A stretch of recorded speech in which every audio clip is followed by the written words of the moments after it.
Every great nation has a quest, a grand challenge that defines a generation. For India, one of its biggest quests is for energy independence. And deep beneath the Andaman Sea, a long-held dream might just be stirring, thanks to a single electrifying announcement.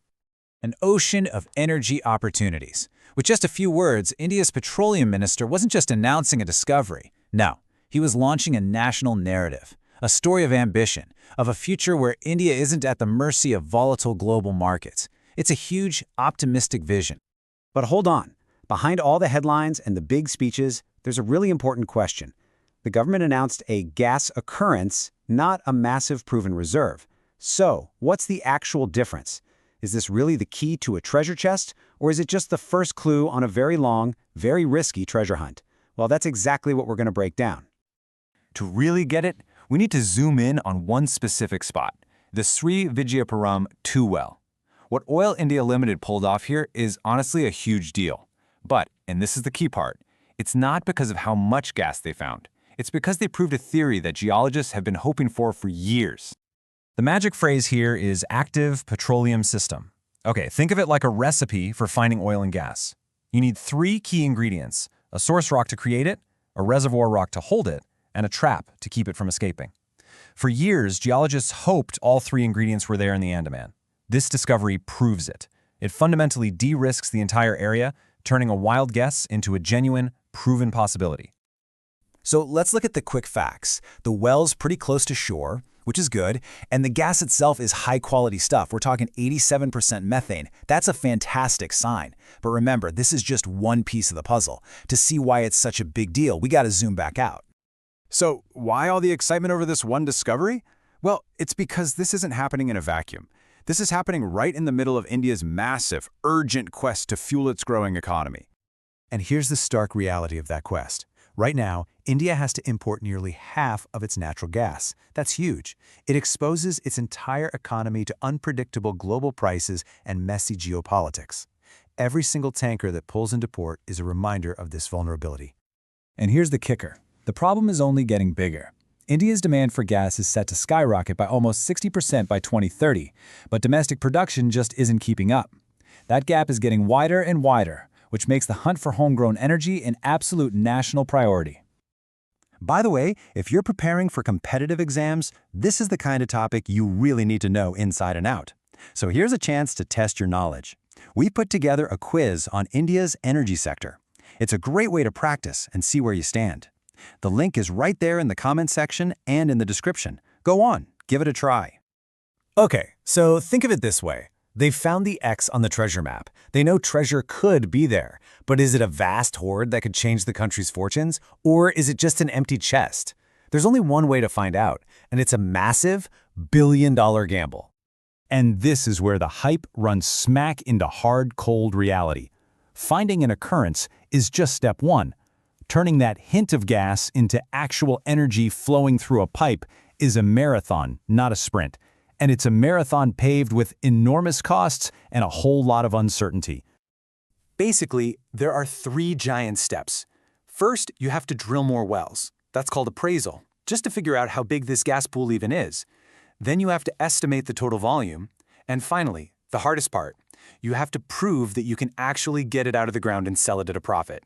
This process alone can take years. And let's talk about the price tag. Just to drill one more exploratory well in this region could cost around $144 million. And you need to drill multiple wells. The costs can spiral into the billions before you've sold a single puff of gas. That is a mind-boggling financial risk. So let's be real about the timeline. Best case scenario, you're looking at maybe 3 years just for the appraisal. Then comes years of engineering, getting approvals. All in all, we're talking a minimum of 7 to 10 years, maybe more, from today until the first gas actually starts flowing. This is a very, very long game. Now, you've probably heard officials comparing the Andamans to the incredible oil and gas boom in Guyana. It's an exciting thought, right? But it's really important we see that comparison for what it is. It's an ambition, a dream of what's possible. It is not the reality on the ground today. This table really says it all. India has one single discovery, and we don't even know how big it is. Guyana, they have over 46 discoveries, more than 11 billion barrels of resources, and they're already producing huge amounts of oil every day. The gap between the two is just immense. Guyana is the dream. The Andamans are at the starting line. But let's just imagine for a second. Let's say the geology is perfect. Let's say money is no object, and you've got the best tech in the world. Even then, there is one final, towering hurdle in the Andamans. A challenge so sensitive, it could stop this whole quest dead in its tracks before it ever really gets going.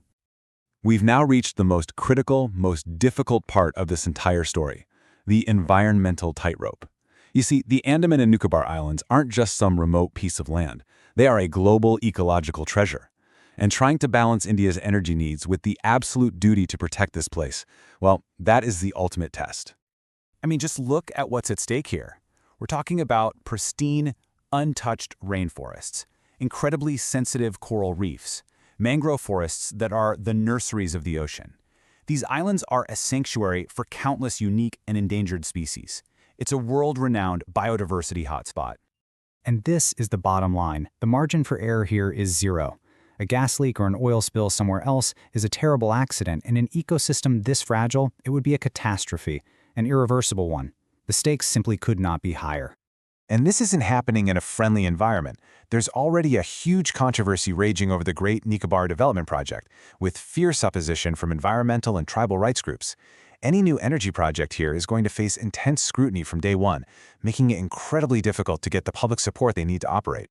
So, let's pull all of this together. Where do we stand? Well, this discovery is, without a doubt, a fantastic technical achievement. It has opened a door for India that was previously locked. But it's also crystal clear that this is just the very, very beginning of a long road.